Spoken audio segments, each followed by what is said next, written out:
is Western Canada's wrestling radio show. You're going to have fun tonight. Welcome to McGuire on Wrestling. A dazzling wrestling exhibition. Here is Mike McGuire. I love professional wrestling. We are on our way to WrestleMania, also on our way to visiting AEW Dynamite as it hits Edmonton, Alberta this week.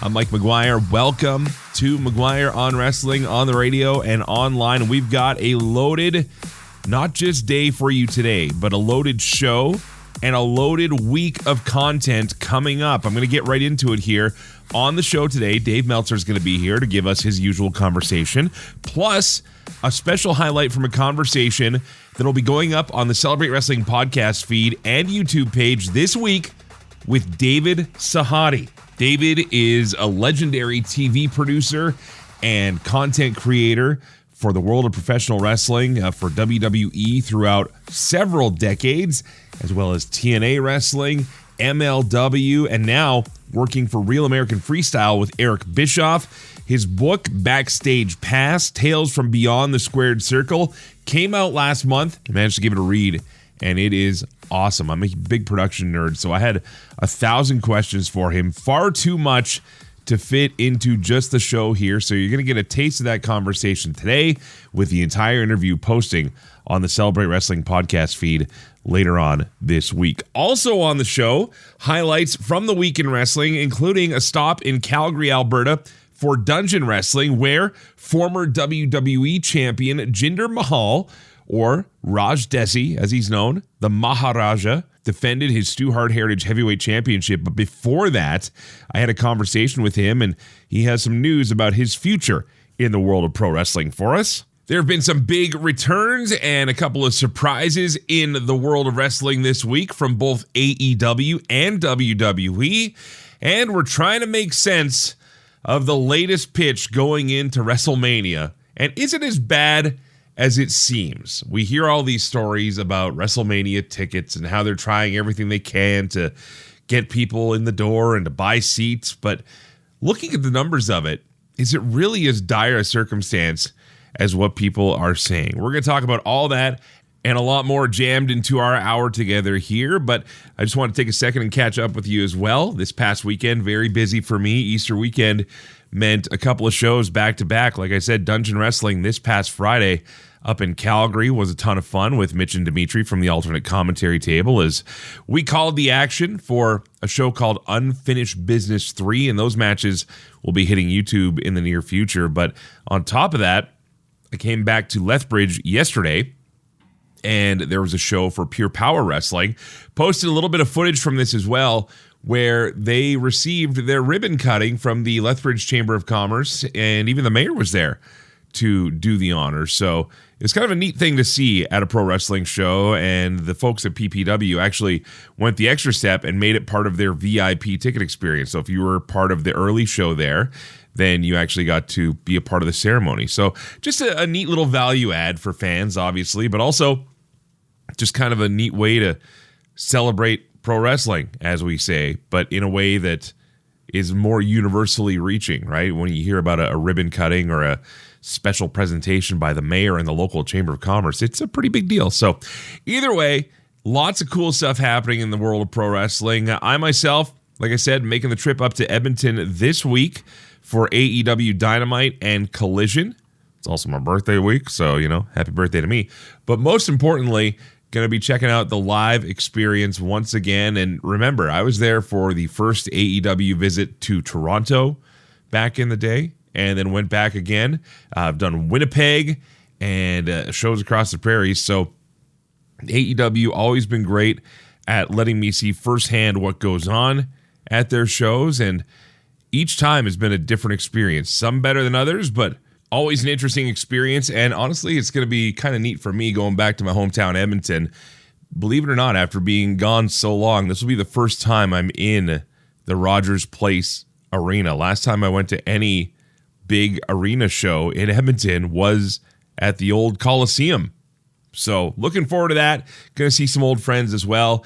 It's going to be a ton of fun, and that's why you love going to wrestling shows, because you're in a room full of a bunch of people who all love what you love. But like I said, some big guests coming up. We're going to hear from Raj Dhesi right after we take a look at some of the other big stories from the past 7 days.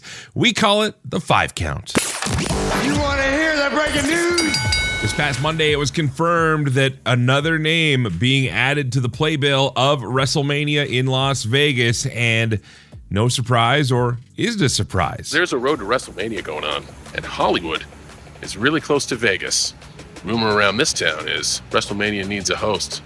Well, I'm already on that road, so I will see you at WrestleMania. John Cena making his WWE return for the first time since losing that retirement match against Gunther. He'll be appearing as host for WrestleMania. Now, I don't know if that means he's going to be there for both days or just one of them, but they haven't indicated that he'll be there for only one day, so it sounds like Cena is going to be a part of the big show for both. But of course, conspicuous by his absence, Dwayne "The Rock" Johnson, who we thought may appear in a different way, but, well, that's not the case either. More on that story coming up. AEW!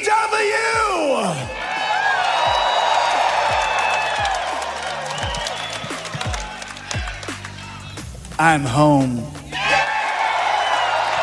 This past Wednesday, AEW Dynamite and Collision were taped in Winnipeg, and we saw the surprise return of Chris Jericho to AEW. Of course, there's been a lot of rumor and a lot of discussion about him possibly making a return to WWE, whether it was supposed to happen at the Royal Rumble or maybe even for WrestleMania.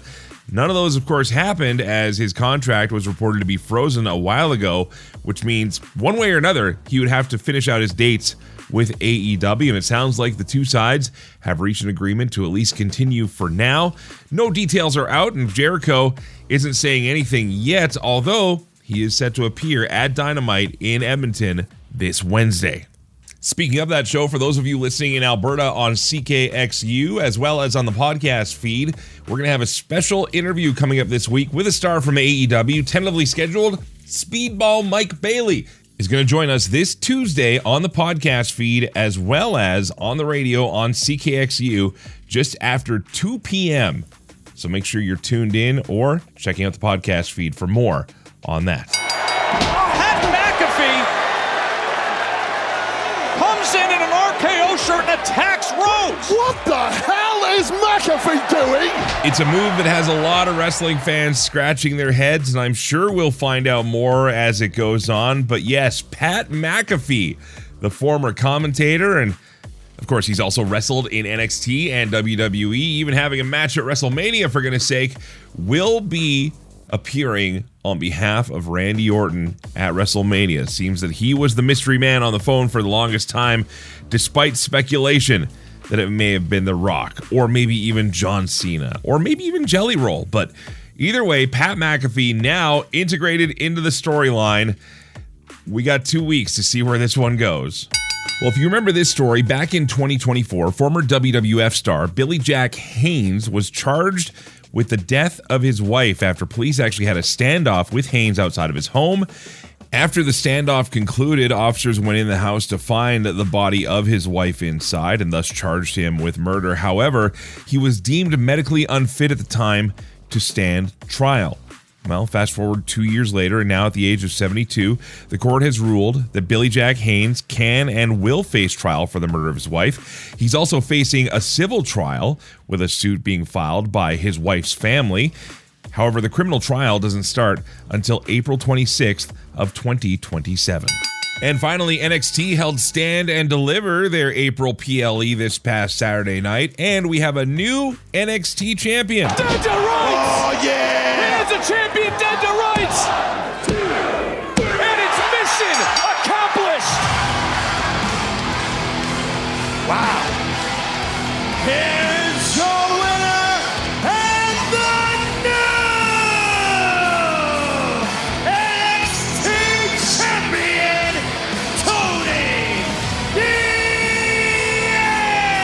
D'Angelo. Yeah, Tony D'Angelo's been on this pretty crazy heater of a story for a while, so seeing him top out as NXT champ has a lot of people wondering what's going to happen after WrestleMania with Joe Hendry. Also on the show, someone favored to be making their way to the WWE main roster, Sol Ruca defeated Zarya in their one-on-one match. Lola Vice defeated JC Jane and Kendall Gray to win the NXT Women's Championship. There was a 10-person mixed tag match where Hank and Tank, Shiloh Hill, EK Prosper, and Ren Sinclair defeated the faction of Birthright, Lexis King, Channing Stax Lorenzo, Charlie Dempsey, Uriah Connors, and Ariana Grace. Miles Bourne retained the NXT North American Championship against challenger Johnny Wrestling, Johnny Gargano. Tatum Paxley defeated Blake Monroe for the North American Women's Championship. And like I said, in the main event, Tony D'Angelo, now your NXT champion after defeating Joe Hendry, Ricky Saints, and Ethan Page by pinning Joe Hendry in the middle of the ring. Well, as I said, this past Friday had a couple of different wrestling shows, and one of them was Dungeon Wrestling's Unfinished Business 3. And if you're not watching the Dungeon Wrestling matches on YouTube yet, you really should because, well, A, I'm the guy that puts them up there, but B, they're really fun, and it's really great old school wrestling. However, appearing at the show this past Friday was Calgary native and a guy who has gone on to do incredible things, including become WWE champion, formerly Jinder Mahal, the Maharaja, Raj Dhesi. We've had Raj on the show before, and I said, hey man, if you got a couple minutes, just love to catch up with you for this other thing I'm doing. And we didn't really talk about wrestling so much, but there was one part of the conversation where we were talking about his outlook and some of the things he's doing on his social media these days that he did say about his wrestling career that I thought you might find interesting. As far as wrestling today, I feel like this very well might be the last match or one of the last matches in Calgary. So I saw there's a wrestler, a Kushti wrestler, amateur wrestler I follow from India, and he retired quite young. Mm-hmm. And basically the message that he shared was, I want to retire when the stands are full and when I'm still at my, not peak, but I want the last memory of people to be of me still competing at a high level. And that really resonated with me. So I'm going to slowly start saying bye to some places, some countries that really have a special place in my heart, Calgary being the one. I started training here over 25 years ago, a few kilometers away from where we're seated from right now. And it's coming close, and I just, that's a reality of wrestling too. Yeah. When I was young, I you don't want to think about it, but now it's a very real situation where I have to address it. It's coming to an end, but better things are on the horizon. Whatever the future holds for the Maharaja, it should be nothing but great, as the guy behind the man who was booed as Jinder Mahal is actually a pretty solid dude, and wish nothing but the best for you, Raj. All right, coming up next, we are talking to Dave Meltzer from the Wrestling Observer. Pat McAfee injecting himself into one of the main events of WrestleMania. Chris Jericho not returning to WWE, and a bunch more. We're going to talk about it all with Dave next. This is McGuire on Wrestling. More than just McGuire on Wrestling, the Celebrate Wrestling podcast feed. Andy Evans and Stephen Bennett take you back to some of wrestling's biggest moments on Legends and Champions. For many a seasoned fan conjures images not of glory, but of a truly spectacular failure. My brother testified. Laugh along with Mitch and Dimitri on the alternate commentary table. Hello, Triple A Plumbing, Spiro speaking. Oh, sorry, I was looking for quadruple A. No. Celebrate Wrestling wherever fine podcasts are carried. It's time for the Wrestling Observer Insider with Dave Meltzer, McGuire on Wrestling. Dave Meltzer joining us from the Wrestling Observer from his home in San Jose, California. And I'm scrolling through my feed, Dave, and wouldn't you know, there's Dave Meltzer and Brian Alvarez doing what they do on Wrestling Observer Radio. And just nonchalantly, Dave Meltzer happens to say, oh, by the way, there's an earthquake going on here right now. And we're visibly watching the earth move underneath you. Okay. Like the walls are shaking. The picture behind you is moving. Your camera's shaking all over the place. And you're just sitting there talking about wrestling. Like, oh yeah, by the way, we're having an earthquake right now. This is your life. It wasn't that bad. Like if books come off the shelf, then it's significant. To quote the earthquake episode of The Fresh Prince of Bel-Air, Dave, the earth moved. Yeah, but I mean, I've been through, hundreds of them. If it's 5.5 or more, and this one wasn't, it could be scary. I mean, the one in 1989, that was scary. This one was 5 seconds, and it was just like, oh, whatever. It wasn't that bad. It really wasn't any big deal. I mean, I've just been through too many of them. For those of us who have not lived on a fault line or near one, obviously, it's very disconcerting. But what was even more impressive was how you just managed to continue talking about whatever you and Brian were talking. I don't even remember what you were talking about because everything stopped making sense as soon as the earth moved. But good on you for doing what you do. And that's just it. Sometimes a shared experience. But of course, that's why we watch things like what we watch with pro wrestling. And Dave, what a week it's been in pro wrestling. Let's start with something that, obviously has to be a business thing, but it came out on Sunday or Monday morning that John Cena, all of a sudden, now your host for WrestleMania Vegas. They're really throwing everything they got at this thing at this point. Well, this decision was made about a month ago, and they just decided to announce it on that day. I figured he'd be involved in some way, but it wasn't like an original plan, like in December, we're going to bring back John Cena. It's a really weird thing. There's a lot of empty seats right now for WrestleMania. Okay. Right. At the same time, because of the ticket prices, this is going to be, with the exception of Mayweather Pacquiao, McGregor Mayweather, and Alvarez and Crawford, the biggest combat sports gate each night. It's going to be number 4 and number 5 of all time. That's MMA, pro wrestling, boxing, all over the world. So it's like when people are trying to categorize this as a failure, it's kind of weird. But they did overprice. And you and I have talked about it over and over as far as like what the reasons, what the problems were. I guess the key thing right now to me is that the biggest fish that they could get to help this problem, the one that should be the first phone call Ari Emanuel made, he made it for Toronto, right? We remember, you know the story. The tickets weren't going as well as they expected and hoped, and they were like at 27,000. So I think it's 27. And he calls Dwayne, and it's like, save the day. And he did. They sold more tickets in 1 week than they have in like the last months for WrestleMania. Dwayne is a difference maker. Right. So the big question is that, did he call Dwayne? What did Dwayne say? That's the real question right now. I don't see any sense of any spot where Dwayne fits in. He's not been mentioned. If you don't have Dwayne, who's number 2? John Cena. So they called him. He said, fine, there you go. And then we have all the other things we have going on that are going to be, very interesting. It's so funny to see a show that has been this financially successful. And actually, it's a pretty good 2 cards. The 14 matches are mostly good. If you're looking for star power, it's there for sure, definitely. Well, it's not star power, man. Look at those matches. It's like, it's both, right? they had it out of nowhere. I guess it had been on the books for about 3-4 weeks. Gunther and Seth. But it was a surprise that it ended up being Gunther. They ended at that. It's like, that's like a really great match that we haven't seen much of. Orton and Cody Rhodes has been something people have talked about for a long, long time. Reigns and Punk, while not the first option, it's still 2 big stars that we knew at some point were going to wrestle each other. It's a good card. It's a better card than last year on paper, but yeah, there's a lot of negativity, and even that angle lost on Friday night. It was just kind of like, that angle on Friday night felt to me like WCW in late '98 when they just had lost the rate. They started losing the ratings to WWF after dominating them for, a year and a half, 2 years. And then all of a sudden they got behind, and then back and forth. And then now they're getting further behind.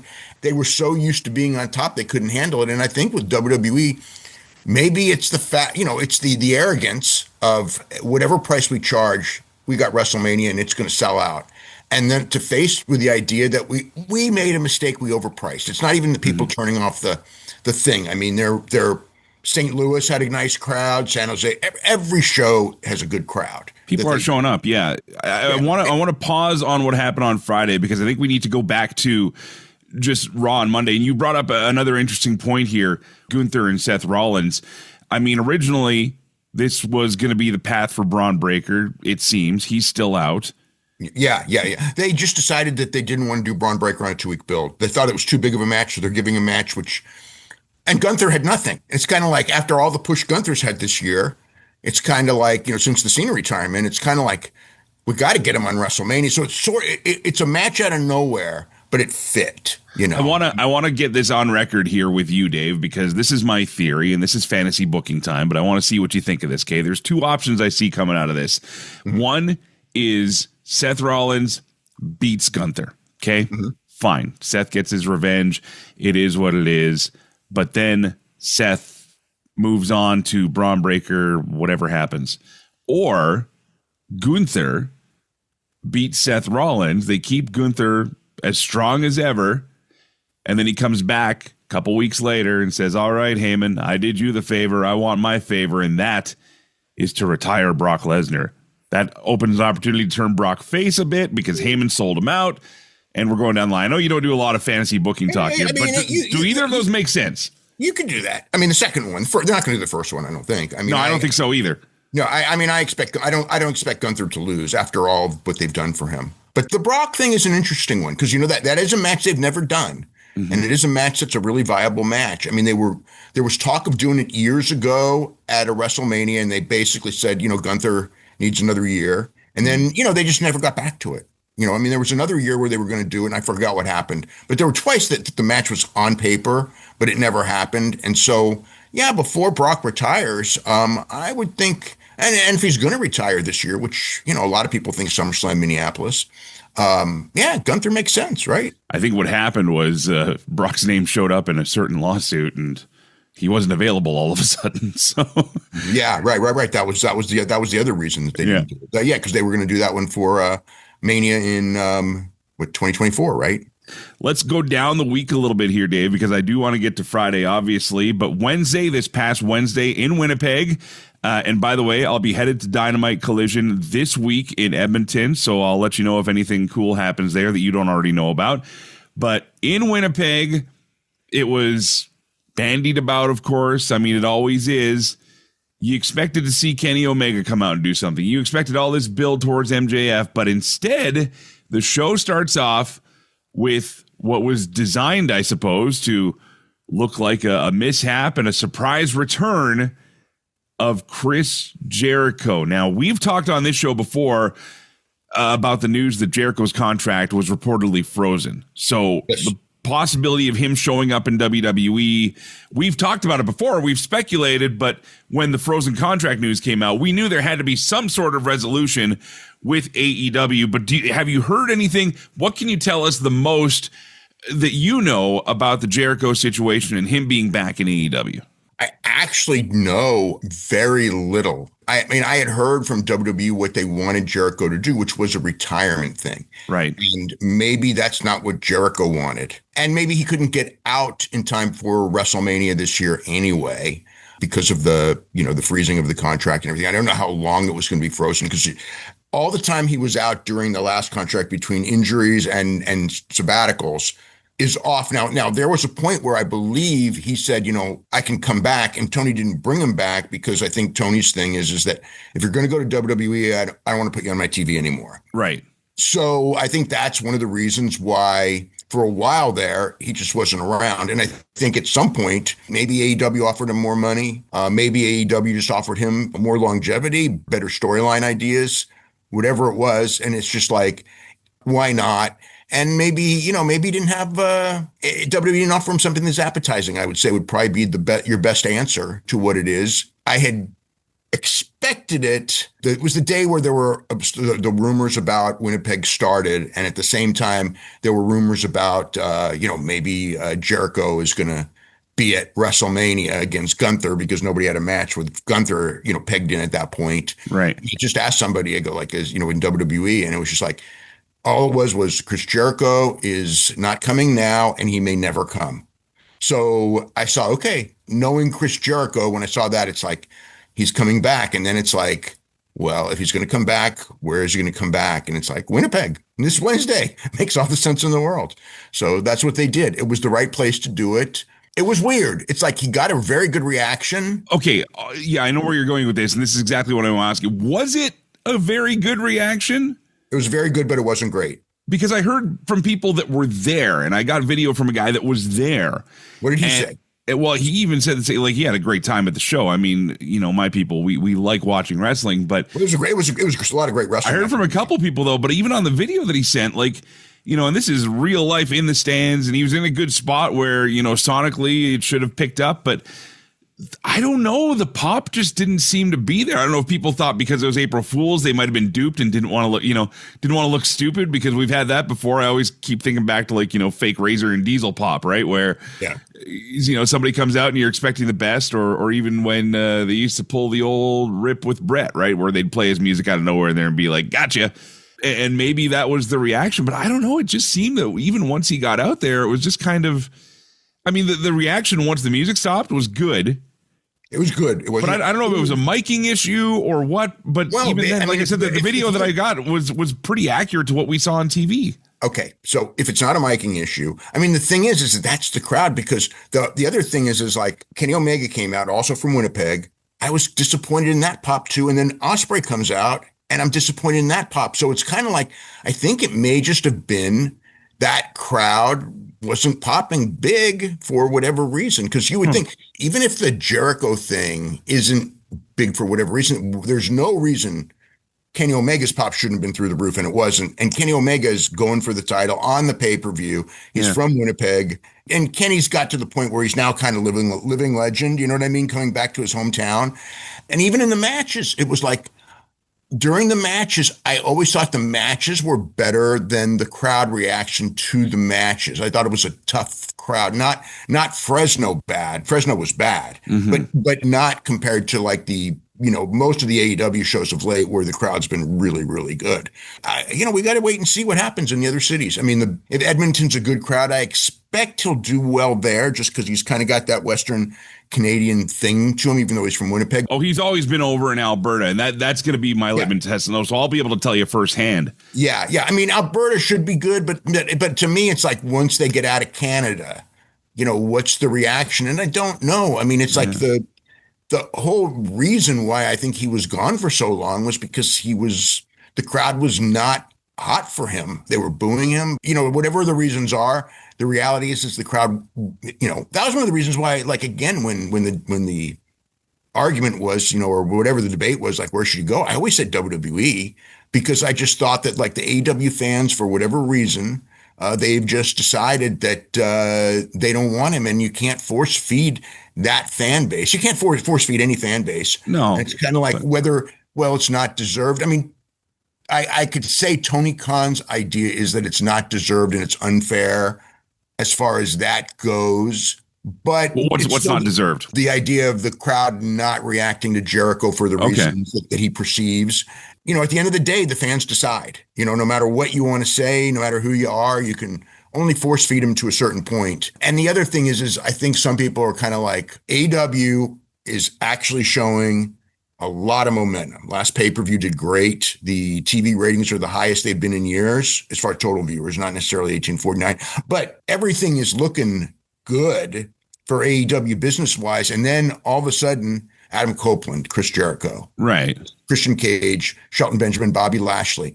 And I want to make this clear. To me, Adam Copeland and Christian Cage, based on storyline, had to come back, and this was the time to come back. But it's like, do you want 5 people over 50 coming back in like within a 1-week period when you're already on a roll with younger guys? But with Copeland and Christian, that's a program that they needed to finish. They started it. With Jericho, I think that the idea is Winnipeg's the city he's going to come back in. And Lashley and Benjamin, it's just, Bobby's healthy enough to come back. So they brought him back, and I guess they have a storyline where they're going to add a new younger member. So that all ends up, there's a reason for it, but then all of a sudden at the same time, it's just like, wow, like 1 or 2 isn't bad. They are legends, they are past superstars, but you don't want to have so many at once. So it's kind of a thing, when Tony bringing them all back at roughly the same time when, things are doing great for the company right now as far as growth. And the amazing thing about that too is that you say old. I remember back in the day when watching even Hogan when he was, quote, old, right? And he would go on for 20 years longer and continue to do what he did, whether you like, love, or hate the guy. But the perception of old and age, at least a lot of the guys back then weren't looking old, if that makes sense. Like they were younger. Then, that's why they were in their early 40s or late 30s when we called them old. Yeah. I mean, now, like all of the guys that used to be young guys, like Kevin Owens, Sami Zayn, Cody Rhodes, Young Bucks, I mean, Kenny Omega, up and down the list, every one of them's 40-ish, early 40s. It's like, so they're the guys who, like, a lot of fans think of as the upcoming young guys are actually, by past standards, old guys. And then the Jericho, he's been around for a long, long time. And there's a spot for them if you continue to, reinvent yourself. But it's like I always prescribe it with Paul Heyman said, with Terry Funk. It's like, I have Terry Funk. He's my old legend. When he was a kid, right. We have Bruno Sammartino. He's an old legend. But you only want one. I mean, that was Space the whole thing. Yeah. There's nothing wrong with any one of them individually, but you don't want many of them on TV all at the same time. Space them out through the weeks too. You got 52 weeks a year of TV to put out. Why not, sprinkle one here, one there instead? I get that. Yeah. So listen, if you're listening in Winnipeg, or if you're checking us out online, wherever, then do me a favor, reach out to us on the Celebrate Wrestling Facebook, or you can even email me through celebratewrestling.com. If you were there, if you want to offer your insight as to what the vibe was for Chris Jericho in Winnipeg, I would love to hear more about it. Dave would love to hear more about it, and I'll relay that to him as well. And of course, they can also reach out to you online. But Dave, let's continue down the week then. Like I said, I'm excited for AEW in Edmonton. I think it's going to be a really solid show. I think this build to Dynasty has actually been pretty good if you're a fan of watching AEW here. However, I flip over to SmackDown, and I was actually doing a Dungeon Wrestling show. It was the traditional Good Friday show that Stampede used to do back in the day. So I didn't get to see it until afterwards. And by afterwards, I literally mean Saturday morning, because I came home after and watched it then. There's more than one royal family in wrestling, Dave, and apparently that last name is McAfee. No. A lot of people are disappointed. I think part of the problem is that when you say that, you're expecting Dwayne Johnson, right? Yeah. I mean, I had to argue with Brian. Brian goes, well, of course it's Dwayne Johnson. I go, like, I ask, and it's like, I can't say for sure no, because if it is Dwayne, there's a real good chance that only 3 people know, and I may not know one of those 3. But I was told adamantly that it's not Dwayne Johnson. And now on McAfee, I was told, like 3, 4, 5 days ahead, that McAfee was Ari Emanuel's pick, but that it fell apart and they're scrambling for a replacement. And I believe that's actually what happened in the timeline, but then they must have, convinced him to do it. McAfee was choice number 1. There's something there, though, and I don't know if he just used it for the sake of using it, but he did tie in one interesting reason, did Pat McAfee, and that was that on his social media a few weeks back, he had talked about possibly returning to WWE, and he seemed pretty polite about it, actually. He was like, just seems like the wrestling business, WWE may have passed me by, and he kind of left it nonchalant. But then when he did this promo, this insane promo, which again, I would love to get your thoughts on, but he said that was the catalyst for him and Randy getting together. So that might have been a seed that they had agreed on a while back. Well, there could have been that, but I also could tell you, if you remember, there was about, like a week and a half ago, they were going to shoot the angle on his show to set this up with him and Cody. Cody was a guest on the show. And then on the day of the show, canceled without a mention. And that's when I thought, what happened? This was not a Paul Levesque deal. This was Ari Emanuel. I think that the synergy with ESPN, because he's popular on ESPN, and ESPN may have wanted some of their people on it. Obviously, they see him as this big celebrity that they want part of it. And the fans are kind of in this situation of like, why do we need a celebrity mucking up, this match that's like a world title match? And, like last year with the same thing. It's kind of like last year we had Travis Scott, right? And it's kind of like that memory. We didn't need Travis Scott. Ended up going nowhere. But McAfee's not going to walk out in the middle of the program like Travis Scott did. I think what happened last year left a bad taste in people's mouths about celebrities as the antagonist to Cody Rhodes. But, the people running the company have the final say. This time he's got a celebrity that can be in his corner, though, and I wouldn't be surprised if Jelly Roll ends up on the other side with Cody. But I would say that you're pretty hot on that one. Yeah. I can't say that 100%, but it's certainly been suggested. Yes. But talk about trying to gussy up something already to quote somebody famous, putting a hat on a hat, so to speak. That's that's a lot. That's a lot. Do you really want that too? No. I don't want it, but I'm saying that this is the path that seems to, if you follow the bouncing ball, this seems to make the most sense, right? Right. Yeah, but I think that there's, it's a weird thing because they're trying so hard it's WrestleMania and to get, that coverage of, hey, Jelly Roll, Pat McAfee. They've both done so much wrestling that I don't think them being in wrestling is that big of a deal right now. I mean, not anymore.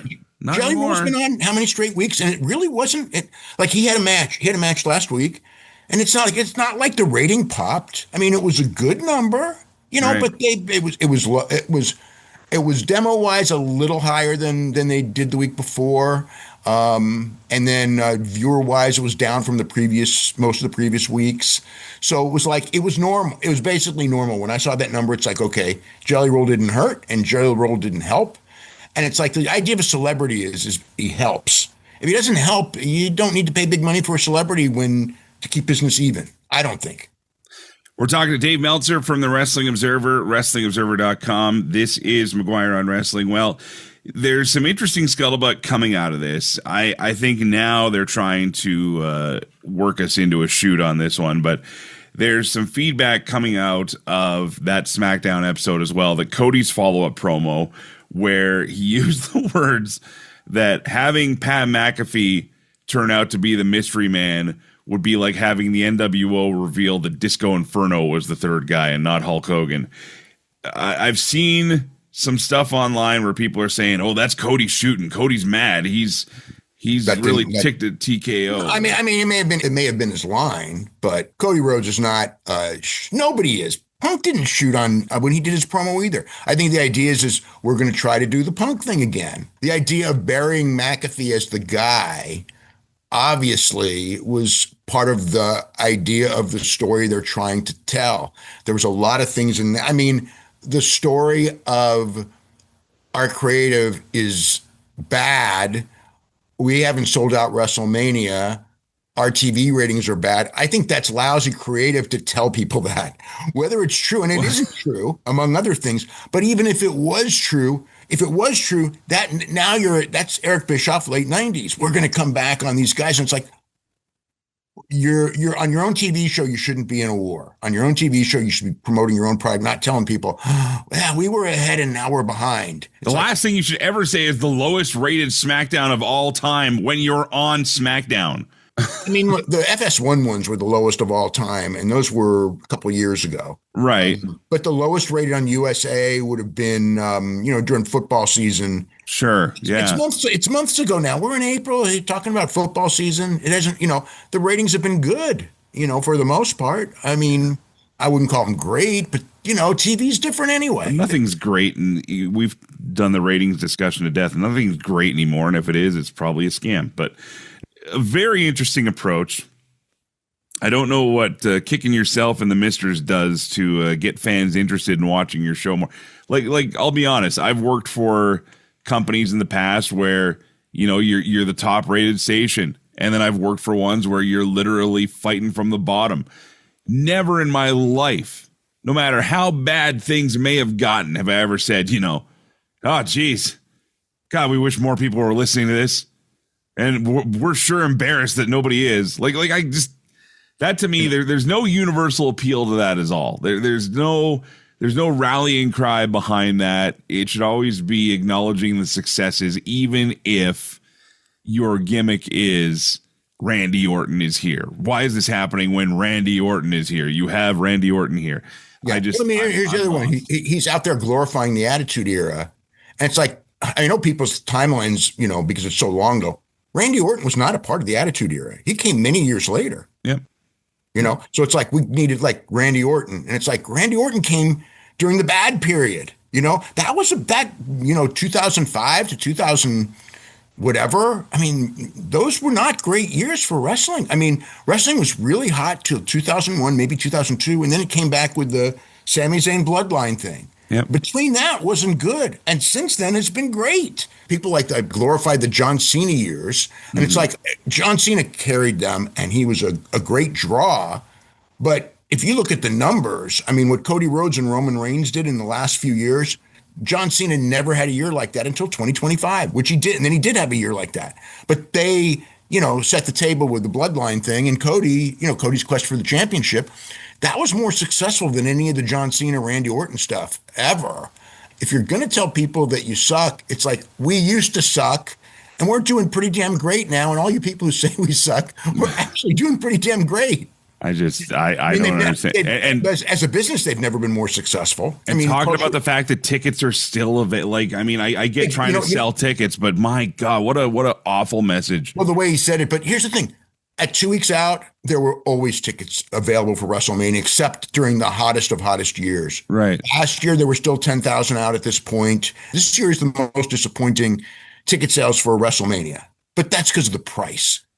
That's the main problem. They got arrogant, they got greedy, they think we can charge anything, and they, all those people with their political connections should have realized what you and I talked about from the start. Yeah. A lot of Canadians aren't coming. A lot of Europeans aren't coming. And it's got nothing to do with the booking of the wrestling. It's got to do with pricing and hating the United States. Things completely out of their control. And maybe pricing so high wasn't the right idea under these circumstances. Dude, it comes down to three things: gas, groceries, and good times. And the first one that always goes off that list is good times when the other two are needed, right? So yep. It's an interesting thing. I mean, I'm still looking forward to WrestleMania. You know me, I'm the forever optimist in this thing. I just, from a marketing mindset, I don't understand how this is the right angle to go and tell people, no, I don't boy, this is terrible. Yeah, I don't think it is. And the fact that within the company, I don't think they think it is. I think this is one of those things where it was, it was pushed by Ari Emanuel, and there's no going back. I mean, even, the only one who could talk him out of it maybe would be Dwayne or Vince, and Vince is gone. And, I cannot tell you anything about Dwayne because I know Dwayne loves wrestling, and the fact that he's not been around, to me, speaks volumes. That's a huge thing. Yeah, well, you know what? There's something underlying there that I think everyone deep down speculates, and I can't tell you it's true, but I speculate the same way. The guy loves wrestling. He loves WrestleMania, and he is not around. He hasn't been around. And it's like you can, like all those years when Vince was there, he would show up on the day of Mania. You know what I mean? Yeah. You can show up on a Sunday or a Saturday. And the fact he's choosing not to when he's on the board of directors, it is a weird dynamic. He is Dave Meltzer from the Wrestling Observer and WrestlingObserver.com. It will get more and more interesting as we get closer to WrestleMania. Dave, thank you for spending some of your weekend with us here. Before we let you go, of course, what are some big stories people can read about in the Wrestling Observer? Janelle Grant, she made a lot of new filings, essentially trying to keep her case from going to arbitration. So we really run through that, but there's a lot of, things that have been out, but there's a lot of new stuff that's in there. And so that's kind of like the lead story. And then, of course, a lot on Mania, how the new matches came about. We got pretty much right now the full card, the business reactions and things like that. Those are the biggest things, in the issue. And, obviously the Jericho return's a big story as well. But the Grant story, it's a big, messy story. And, there's a lot of stuff that I know. There's a lot of stuff I've been through this thing and kind of going through my thoughts on a lot of what was said, a lot of what hasn't been said. It's a very long, sorted story. It's the number one guy in the history of the business as far as influence goes. And at the very least, it's major abuse of power. He is Dave Meltzer from the Wrestling Observer. Dave, listens are up. Reach has increased. Engagement on the Celebrate Wrestling social media is doing great, and we appreciate everybody that's a part of it, including you. Okay, thanks. That's how you do it. Right there.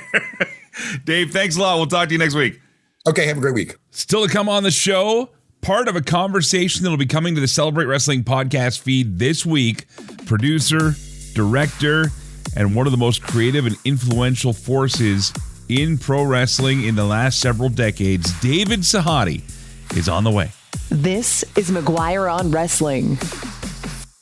McGuire on Wrestling, Western Canada's wrestling radio show. Brett the Hitman Hart, how are you, sir? I'm very good. Now spanning BC, Alberta, and Saskatchewan. MVP. It's good to be back with you, Mike. You can hear extended versions of the show, bonus podcasts, and exclusive interviews by following the Celebrate Wrestling podcast feed. Killer Cross. I'm actually enjoying this conversation. Apple Podcasts, Spotify, iHeartRadio, and wherever fine podcasts are downloaded. Just search and subscribe to Celebrate Wrestling. Welcome back to McGuire on Wrestling. Well, if you're a wrestling fan growing up in the 90s, I'm going to ask you right now, do you remember this promo? Go get him, champ.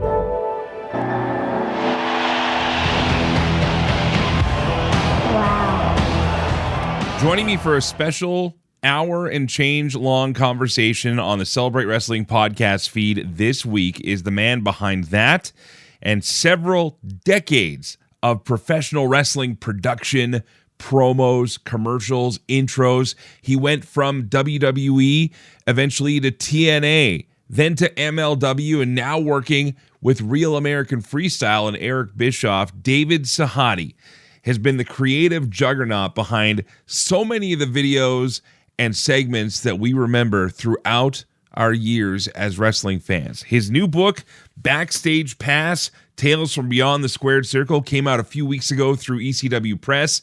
And like I said, the entire hour and change conversation will be coming up on the Celebrate Wrestling podcast feed. But here is just some of my talk with the legendary David Sahadi. Another great promo I remember was the I'm Just a Wrestler promo. Yes. And that was the one where the wrestlers are basically just doing kind of what a lot of the sports world would do, and that is almost belittling themselves. You know, it's like, I'm just a wrestler. I don't get hurt. It's all phony, basically, without saying that. That's what it is.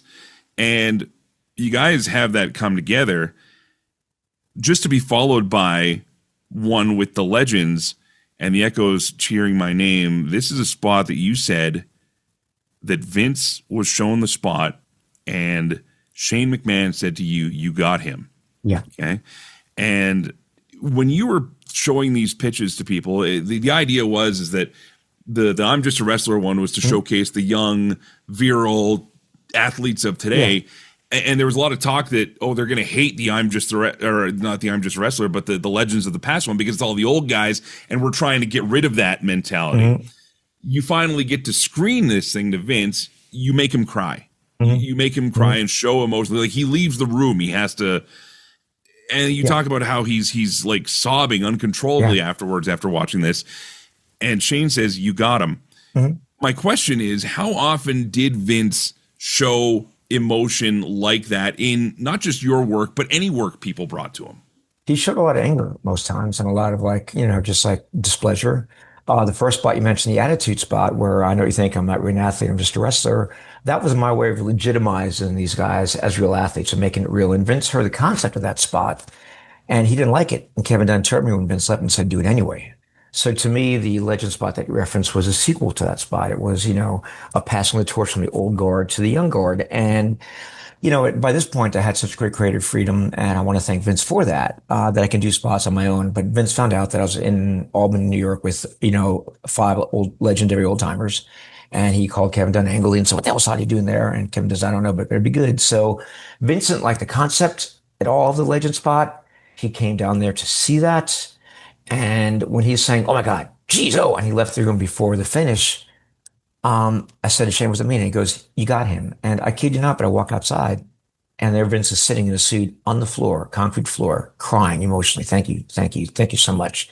And he's shaking my hand. And I tell it to Kevin Dunn. And 20 minutes later, I'm walking up a different stairwell from the reception area back up to the main headquarters. And Vince is still sitting down there crying with Shane and Pat Patterson saying, thank you. And my gosh, I mean, that's at least 20 minutes that he was crying. And Mike, it took me a long time to understand why. And I think because to me, it was a passing the torch from the older wrestling stars to the younger generation that can now fly through the air and do things that they never did. But I think it hit Vince so hard because he saw that as a passing of the torch from his father to him and how Vince took it to a different level. And I think that's why it struck him so emotionally, because again, it's ironic that two of the best spots that, we did during the Attitude Era were the first one, and Vince liked the concept until he saw it executed. And this one, which Vince hated the concept until he saw the finished product, and it made him cry. So yeah, it's just like, to get the boss to cry is like, that's not no small feat. And I remember that to this day. I mean, every great memory I have is tied with emotion. And to see Vince's emotion, unfiltered, expressed, and not ashamed of it, that meant the world to me. Guys, we're going into overtime for this week's show, but that is just one highlight of the over hour-long conversation I had with David Sahadi. We talk about his relationship with the McMahon family. We talk about moving on from WWE, his successes and failures when it comes to working with TNA Wrestling, and a bunch more in between. I'm telling you, this is one of the most fascinating guests we've ever had on the show, and you'll get it in its entirety on the Celebrate Wrestling podcast feed. That wraps it up for another edition of McGuire on Wrestling this week. If you're celebrating, happy Easter, happy Passover, and thank you for letting us be a part of your long weekend. If you need some driving content, again, that entire interview with David Sahadi, an entire conversation with Jinder Mahal, and joining us this week just before AEW Dynamite in Edmonton this Wednesday, on Tuesday on the podcast feed, and airing on CKXU in Southern Alberta. Speedball Mike Bailey from AEW will be joining us. It's going to be a great week of wrestling. Enjoy it. Until next time, thanks for listening and letting me do what I do. Play safe, drive safe. I be seeing ya.